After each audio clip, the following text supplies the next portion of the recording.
Welcome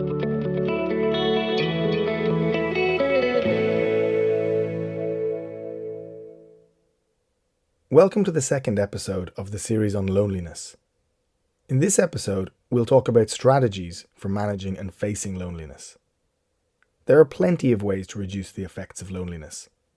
People with certain hobbies and who do interesting and meaningful things, often sharing them with other people, can feel a greater sense of self-worth. Psychologists, therefore, recommend taking up activities to combat loneliness. In this podcast, we'll talk you through 10 of these activities and in which ways they can be useful for combating loneliness. Firstly, find an activity that you enjoy. Restart an old hobby, or take a class to learn something new. It can be cooking and sharing new recipes with friends, or reading a book and then attending a virtual book club to discuss it. You might have fun and meet people with similar interests. Sharing a hobby is actually the best way to connect and make new friendships. Number 2, schedule time each day to stay in touch with family, friends, and neighbours by email, social media, voice call, or text. Talk with people you trust and share your feelings. Maybe a course or tutorial on use of social networks is a good option to provide the elderly with necessary skills. The workshops could be held in care homes, or younger relatives could help their seniors with the technology. The next idea is about sending letters or cards.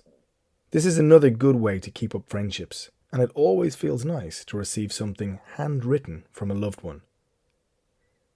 They're really appreciated because they're rare in our times, and it's pleasant for the sender as well as for the receiver. The fourth idea is to consider adopting a pet if it's possible to give them the care they need. Animals can be a source of comfort and may also lower stress and blood pressure. They're great companions and have a real healing power on the level of hormones.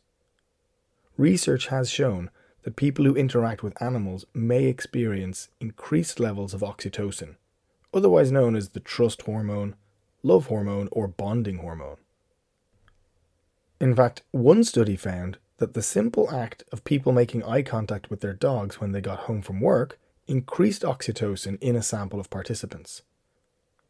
In addition to oxytocin, there's some evidence to suggest that interaction with a friendly animal can decrease levels of cortisol, the stress hormone, and raise levels of dopamine, the feel-good brain chemical. There are even programs that bring animals directly into hospitals to cheer up, calm, and distract patients. The next idea is about staying physically active and including group exercise, such as joining a walking club or working out with a friend. Adults should aim for at least 150 minutes, that's 2.5 hours, of activity a week that makes you breathe hard. There are plenty of benefits that exercise brings for seniors. More exercise means more independence for seniors. Those that exercise regularly are less likely to depend on others. According to the Harvard Medical School, regular exercise promotes an older adult's ability to walk, bathe, cook, eat, dress, and use the restroom. If self-reliance is a priority, exercise is one of the best ways to maintain independence for older adults. Regular exercise means more energy. Though it seems counterintuitive, being inactive makes you tired and being active gives you more energy. Any amount of exercise promotes the release of endorphins, which are essential neurotransmitters linked to pain mitigation and a sense of well-being.